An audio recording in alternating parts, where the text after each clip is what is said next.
Oke, sahabat sekalian, kita lanjutkan rahasia yang kedua. Kalau tadi yang pertama kita bicara tentang membangun figur otoritas supaya produk kita lebih cepat, lebih mudah diserap market. Kemudian yang kedua, teman-teman sekalian, yang kedua ini kalau saya istilahkan adalah kita harus memiliki faktor why. Kita harus memiliki alasan yang sangat kuat, argumen yang sangat kuat, persuasi yang sangat kuat untuk meyakinkan customer kenapa mereka harus membeli produk kita.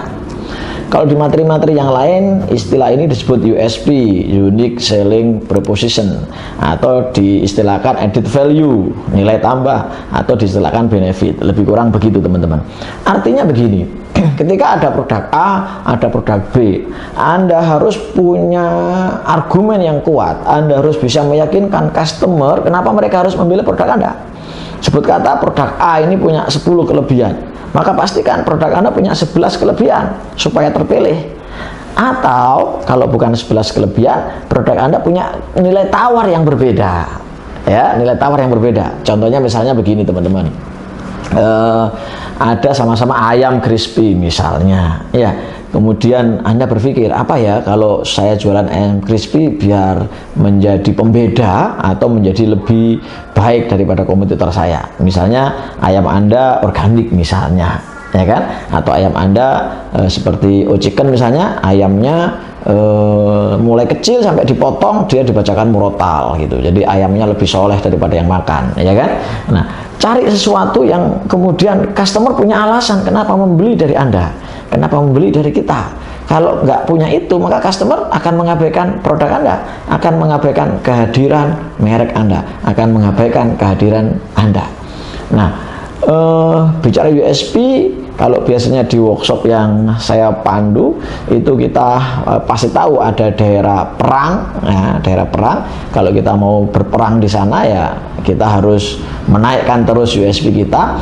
Tapi saran dari para guru adalah Anda mending bermain di daerah yang Anda pasti menang. Apa itu daerah yang pasti menang? Ya daerah yang kita punya kelebihan kompetitor tidak punya. Daerah yang kita, wilayah yang kita punya keahlian kompetitor tidak punya. Contoh misalnya Anda punya produk apa? Oke, misalnya contoh produk Anda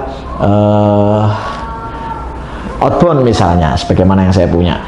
Outbound sama-sama outbound itu orang jadi sama begitu. Apa bedanya saya milih outbound A, outbound C, outbound B dan sebagainya. Maka harus Anda create value, teman-teman, yang menjadikan mereka kenapa memilih outbound Anda. Contoh kalau outbound saya misalnya kita selalu kombinasi antara coaching, hipnoterapi, spiritual. Nah, itu kita tambahkan di situ unsur-unsur psikologis. Jadi tidak semata-mata outbound, tapi di sana ada terapinya misalnya. Sehingga biasanya orang outbound itu pulang dia membawa pencerahan yang berbeda. Contoh yang lain lagi misalnya, ketika Anda jualan kopi misalnya, apa bedanya kopi Anda dengan kopi yang lain? Segera temukan pembedanya, segera temukan added value-nya, segera temukan benefitnya, segera temukan USP-nya, sehingga customer punya alasan membeli dari Anda. Contoh misalnya mobil, ada banyak sekali mobil, masing-masing orang itu akan membeli berdasarkan alasannya masing-masing. Alasannya masing-masing. Ketika Anda tidak bisa memenuhi why dari customer, maka Anda nggak akan terpilih. Nah, untuk memenuhi why itu Anda harus punya riset market, Anda harus rajin untuk mendengarkan customer, masukan-masukan customer dan sebagainya, sehingga kemudian Anda bisa memunculkan produk-produk yang bisa memenuhi alasan kenapa customer membeli dari saya. Kalau di SBM yang dipandu oleh Pak Budi Satria Isman, kita ada pertanyaan, why do people choose you? Nah, mengapa orang harus memilih Anda begitu? Apa alasan orang memilih produk Anda? Nah, disinilah kemudian tim Research and Development harus terus mengkaji produk-produk yang kita punya, sehingga produk yang kita punya itu customer memiliki alasan gitu, memiliki argumen. Oke, saya akan beli produk ini karena A, B, C, D. Nah, terus pertajam alasan itu supaya kemudian Anda tak diabaikan oleh market. Nah, rahasia supaya kita memiliki why yang kuat itu adalah terus belajar, ya. Terus kemudian Anda lihat kanan kiri kompetitor Anda, mereka memainkan apa. Kalau Anda mau mainkan pola yang sama, tambahkan sesuatu yang kompetitor Anda nggak punya.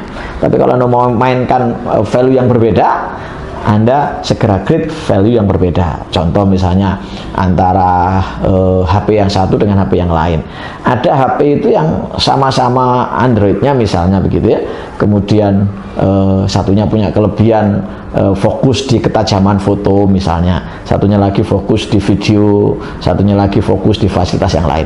Tapi ada yang kemudian HP yang tidak memainkan permainan di situ, mereka memainkan fitur-fitur yang lain, mereka memainkan software-software yang lain yang nggak dimiliki oleh HP yang lain. Nah itu contohnya seperti itu teman-teman.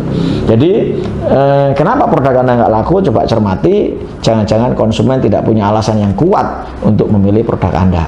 Nah, pastikan Anda terus belajar, terus melihat kanan kiri, sehingga Anda terus bisa menambahkan USP produk Anda, added value produk Anda, benefit produk Anda, sehingga customer punya alasan kuat kenapa saya memilih produk yang A, kenapa saya memilih produk yang B, kenapa saya memilih produk yang C.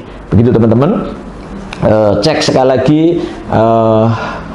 why dari produk Anda, ya, why do people choose you, begitu ya. Kenapa orang memilih produk Anda? Anda harus cari alasan yang kuat, temukan itu sehingga produk Anda akan dilirik oleh market.